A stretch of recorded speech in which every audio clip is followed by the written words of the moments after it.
Live from the Plymouth Canton Educational Park. You're listening to Newsfile at 5:30 on 88.1 The Park. I'm Sydney, and in tonight's news, a new leader at Miller Elementary and a concert to raise funds for the Penn Theater. Now, for the latest news that matters in your community. Cynthia Nichols' journey from Miller Elementary School's playground to the principal's office was completed recently after she was named the school's new principal. Nichols, who was a student at Miller from 3rd to 5th grade, comes back to her roots with decades of educational experience as a teacher, administrator, curriculum professional, and most recently, assistant superintendent for elementary curriculum and grants with the Taylor School District.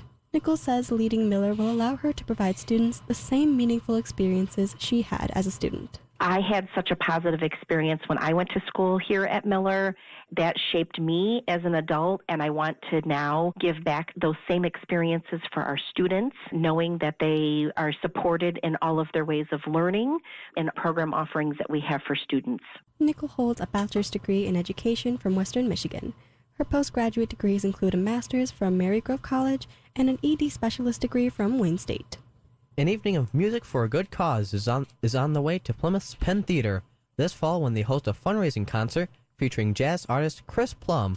Plum's career has seen him work as a songwriter and perform with multiple instruments. This event will also feature local bands Cabaret Boreal and Dici. Executive Director of the Friends of the Penn, Ellen Elliott, says the concert will be a fun night of really great music in a venue that is important to Plymouth. We're really looking forward to this. He's a hometown guy, and being able to feature his new album on our stage is just super exciting. So it's just going to be a really fun night of music and fundraising for Friends of the Penn. Proceeds will benefit the Friends of the Penn with their maintenance and operation of the iconic theater that opened in 1941. The concert will take place on November 18th.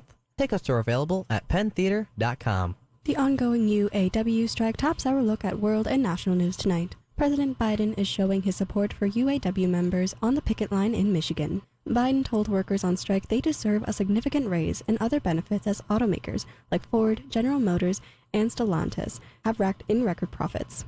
It's the first time a sitting U.S. president has stood on the picket line alongside workers. U.S. Speaker Kevin McCarthy says it would be very important to have a meeting with President Biden to prevent a government shutdown and address the border crisis. McCarthy is hoping to pass a bill that would pair a short-term government funding extension with a series of border policy changes backed by Republicans and opposed by Democrats. McCarthy told reporters Biden could keep the government open by doing something on the border. Governor Gretchen Whitmer is announcing a new factory is coming to Plymouth Township. The manufacturing facility will create components used in hydrogen production. The facility will create 500 new jobs. Nil Hydrogen says they choose Michigan for its collaboration with universities, workforce, and financial incentives. For Newsfile at 5:30, I'm Sydney. Your Look in Campus News is next. Your place for Plymouth Canton Community Schools updates. It's Campus News.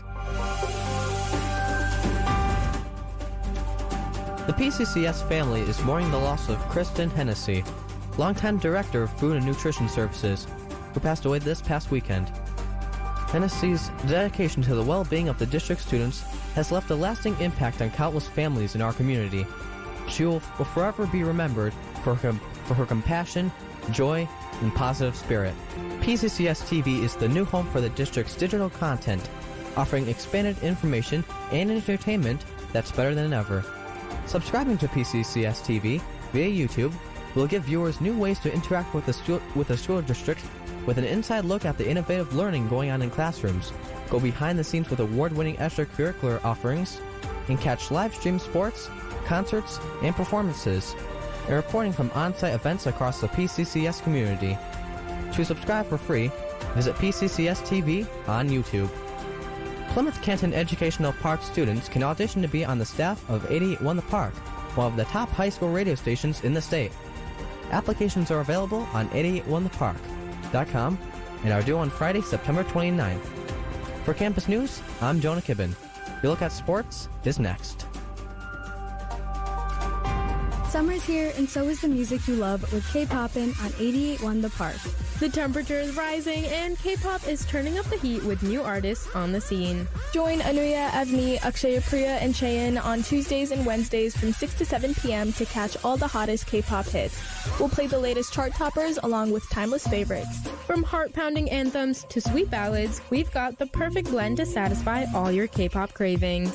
We'll also keep you in the loop with news updates from the K-pop world and spotlights on your favorite artists. So tune in, turn it up, and let K-Poppin' show you the beats that are taking over the world. Football, baseball, basketball, hockey. It's time for Newsfile at 5:30 Sports. The Tigers open up a 3-game series with the Kansas City Royals tonight at Comerica Park. Detroit will then host Cleveland for 3 games this weekend to wrap up the season. Reese Olson will get the ball tonight for the Tigers, who enter play at 73 and 83 on the season. The Lions are on a short week as they get ready to visit the rival Green Bay Packers on Thursday Night Football. The Lions are 2-1 on the season following Sunday's 20-6 win over the Falcons. Suspended Michigan State head football coach Mel Tucker says the university shouldn't be allowed to fire him for cause. Tucker's attorneys released a 25-page document on Monday, giving multiple reasons why the school can't fire him for cause. The letter says MSU made its decision without any review of the facts. The response comes after MSU announced last week it intends to fire Tucker. He was suspended earlier this month over allegations of sexual misconduct involving a prominent rape survivor and activist. The Locals are gearing up for Week 5 of the college football season. On Saturday, second-ranked Michigan will visit Nebraska in its first road game. The Wolverines are 4-0 on the season so far. Michigan State visits Iowa. Central Michigan hosts Eastern Michigan, and Western Michigan entertains Ball State. For Newsfile at 5:30, I'm Brody Klein. Your look at traffic and weather is next. From M14 to I-94. Your look at traffic starts now. Look for slow traffic on all of our area freeways as the afternoon rush hour continues. The construction projects on I-275 northbound and southbound have traffic down to 2 lanes, and backups are growing on M14 eastbound and I-96 westbound. That's all for traffic. Your look at weather is next. 88.1 The Park with your local weather forecast. Look for showers tonight and tomorrow. Tonight's low will dip to 60, while tomorrow's high will reach 68. Right now in Plymouth, Canton, it's 65 degrees under cloudy skies. On your source for the best local news, 88.1 The Park. For Brody and Jonah and Carter, I'm Sydney on Newsfile at 5:30. Stick around. Moments with Merit is next, followed by K-Poppin' at 6 and Plymouth and Canton's hit music at 7.